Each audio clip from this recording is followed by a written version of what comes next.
What's cooking, guys? Welcome to my channel. Now, one of the most popular videos I have done on this channel has been the Halal Chicken and Rice. I'm not sure what I did right with that video, but I got so many views on that, almost 10,000 views just on that video alone, and I received a lot of new subscribers just by that video. So first of all, thank you for all that love. For a small channel like mine, almost 10,000 views is a lot of views. So in today's video, we are going to solve the mystery of mystery meat. So we are going to be making beef gyros. I think what they use is a mix of maybe lamb and beef. So I'm just going to stick to beef today. So stay tuned for the recipe. Subscribe to my channel if you haven't already. And do like this video to show your support. And now let's get cooking.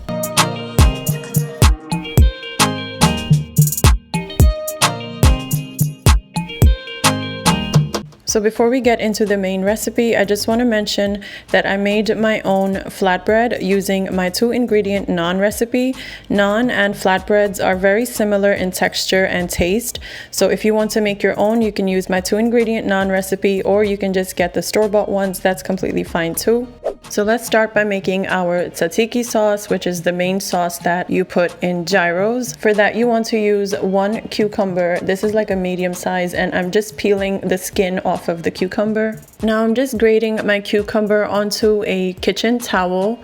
You can also use a sturdy, strong paper towel, and I'll show you why I'm doing that. So you just want to grate your cucumber, and guys, if you want to keep the cucumber skin, that's really up to you. You can do that, but sometimes the cucumber skin can be bitter and too thick, so that's why I like to remove it.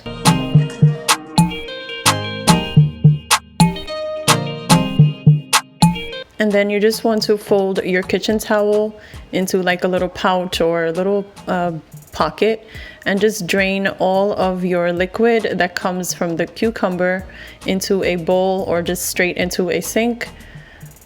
And you just want to drain pretty much all of it. I don't want any extra juice from the cucumber into our sauce.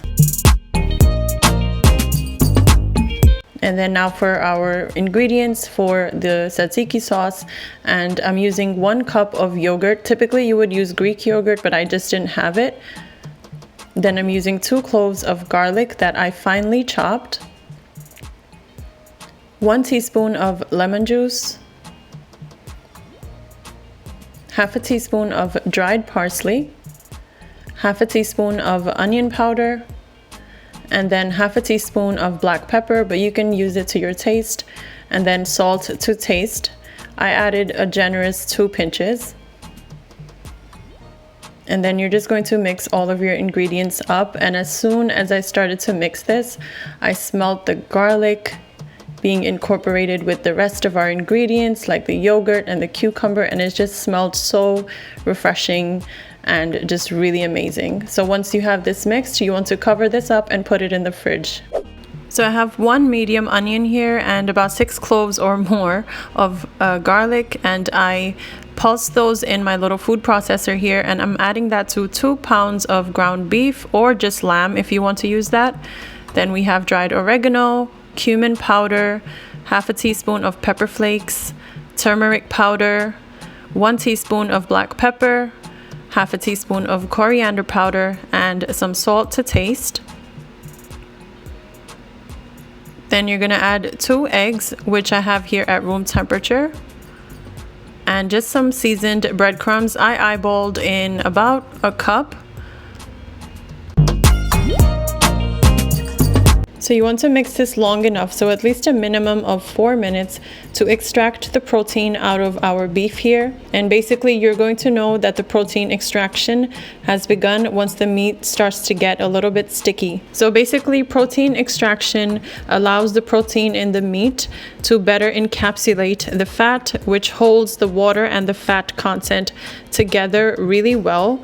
And at the end you get a smoother mouthfeel and just a better final product. And the meat will not just fall apart once this is cooked, it's going to hold its shape together very well. So taking a loaf pan, you just want to grease this up, and then just add all of your meat into it. If you want, you can also shape the meat like a typical meatloaf, but I think the loaf pan works perfect because it just gives it its own shape. And then you just want to take the back of a spoon or your hands to press all of the meat down firmly and really just compress it all in. So we're going to put this in the oven for at least 60 minutes at 350 degrees Fahrenheit. So after 60 minutes, I'm just going to check with a skewer if my gyro meat is fully cooked. And once you insert it, you're going to see that it is fully cooked and it released a lot of its own oil, which I drained out. And now I'm just going to let it cool in the same pan for 15 minutes and then remove it from this pan and cool it on a plate for another 30 minutes. So I just want to take a little piece of that gyro meat we made and just show you the inside. You can see all the seasonings and the meat is so well cooked. And you just want to cut this up in very thin slices.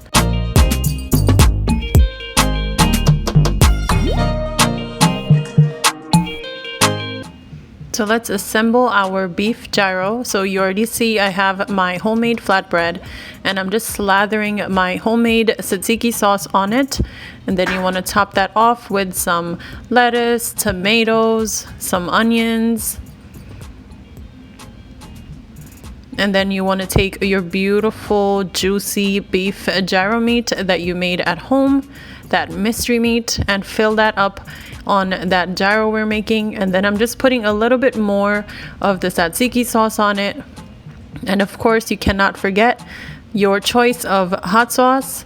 And then you just want to try to close it up if you can with all those fillings and just wrap the aluminum foil around it. And there you have your beautiful gyro.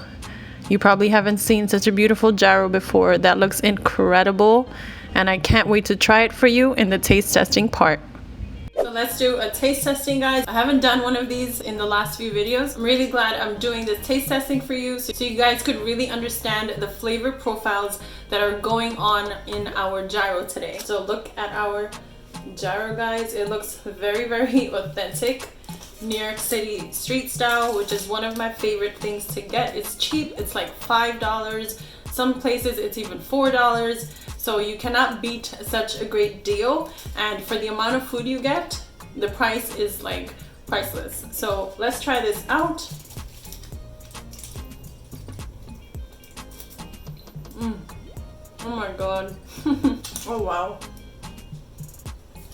The kick from the sriracha, the flatbread. I'm a little bit speechless. The flatbread or the naan, using my 2-ingredient naan recipe, absolutely perfect for this. And then the gyro meat, the star of the show. The mystery has been solved and now you understand and fully know what goes into that gyro meat. But obviously this is homemade, so it's much more cleaner and you know exactly what you put in there. The tzatziki sauce, so refreshing in this and such a good balance with that hot sauce.